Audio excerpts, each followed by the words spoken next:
Hello everyone, welcome to అదిరేటి రుచులు. ఈరోజు వీడియోలో చిక్కటి గ్రేవీతోటి చికెన్ కర్రీ ఎలా తయారు చేసుకోవాలో చూపించబోతున్నాను.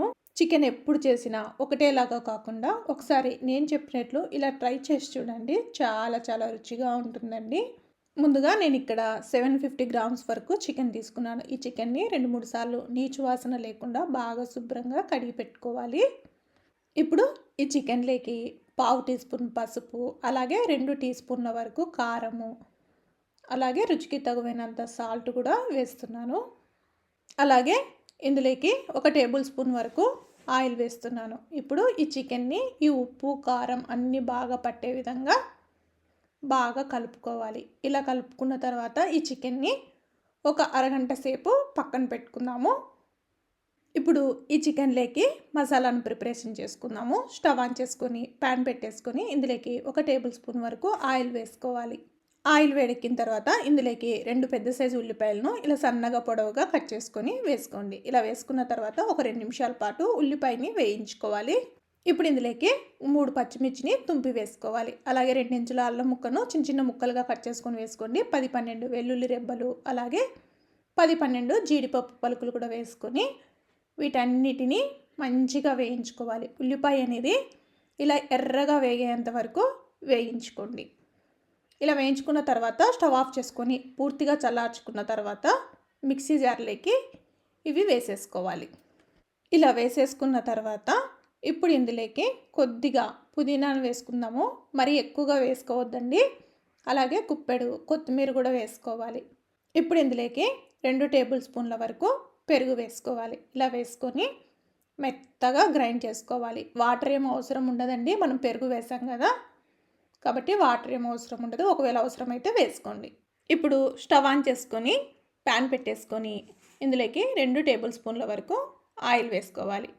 ఆయిల్ వేడెక్కిన తర్వాత ఇందులోకి చెక్క, లవంగ, అలాగే సాజీరా, కొద్దిగా రాతిపూత, ఒక బిర్యానీ ఆకు వేసుకోవాలి. అలాగే ఒక పచ్చిమిర్చి సన్నగా పొడవుగా కట్ చేసుకుని వేసుకోండి.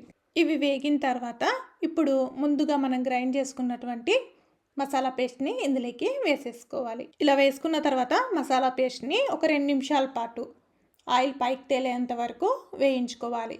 మసాలా పేస్టు మంచిగా వేగాలంటే, లేదంటే పచ్చివాసన వచ్చేస్తుంది. ఇప్పుడు ఇందులోకి 1/2 టీ స్పూన్ కన్నా తక్కువగా పసుపు, 1/2 టీ స్పూన్ కారము, రుచికి తగినంత salt, 1/2 teaspoon jeera powder, అలాగే 1/2 teaspoon garam masala, 1 teaspoon dhaniya powder, ఇవన్నీ వేసుకొని మసాలాలన్నీ బాగా వేగి ఆయిల్ పైకి తేలేంత వరకు వేయించుకోవాలండి.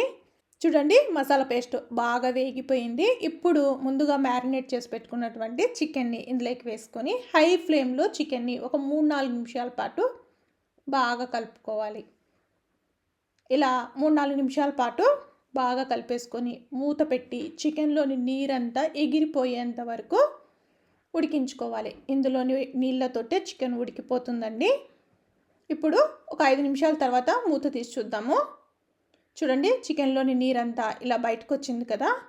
ఇది ఒకసారి కలిపేసుకొని ఇందులోని నీరంతా ఎగిరిపోయేంత వరకు మళ్ళీ మూత పెట్టి ఉడికించుకుందాం. ఇప్పుడు మూత తీసి చూద్దామండి. చూడండి, చికెన్ నీరంతా ఎగిరిపోయి ఆయిల్ పైకి తేలుతూ ఉంది కదా. ఇప్పుడు ఇందులోకి కొద్దిగా కరివేపాకును వేసుకుని మరొక 2 నిమిషాల పాటు చికెన్ని కలుపుకుందాం. ఇలా కరివేపాకు వేయడం వల్ల ఫ్లేవర్ చాలా చాలా బాగుంటుంది. ఇలా కలుపుకున్న తర్వాత గ్రేవీ కన్సిస్టెన్సీకి తగ్గట్టుగా వాటర్ యాడ్ చేసుకోవాలి. నాకు గ్రేవీ తక్కువగా కావాలి కాబట్టి నేను ఇక్కడ 1 గ్లాస్ వాటర్ వేస్తున్నాను. మీకు ఎక్కువగా కావాలనుకుంటే ఇంకాస్త వాటర్ యాడ్ చేసుకోండి. ఇలా ఒకసారి కలిపేసుకొని మూత పెట్టి మీడియం ఫ్లేమ్లో ఒక 10 నిమిషాల పాటు చికెన్ని ఉడికించుకోవాలి. ఇప్పుడు 10 నిమిషాల తర్వాత మూత తీసి చూద్దాము. చూడండి, చికెన్ బాగా ఉడికిపోయింది, గ్రేవీ కూడా దగ్గరగా వచ్చింది కదా. ఇప్పుడు ఒకసారి కలిపేసుకొని ఇప్పుడు ఇందులోకి సన్నగా కట్ చేసి పెట్టుకున్నటువంటి కొత్తిమీర వేసుకుందాం. ఇలా వేసుకొని ఒకసారి బాగా కలిపేసుకొని స్టవ్ ఆఫ్ చేసుకుందాం. అంతేనండి, చాలా సింపుల్గా ఇలా మసాలా పెట్టి ఒకసారి చికెన్ గ్రేవీ ట్రై చేసి చూడండి. చాలా చాలా రుచిగా ఉంటుందండి. బగారా రైస్లోకి కానీ, రోటీ, పుల్కా, అలాగే పూరి, దేంట్లోకైనా సరే చాలా చాలా టేస్టీగా ఉంటుంది. మీరు కూడా ఒకసారి ట్రై చేసి రెసిపీ ఎలా వచ్చిందో కామెంట్ చేసి చెప్పండి. Thank you everyone.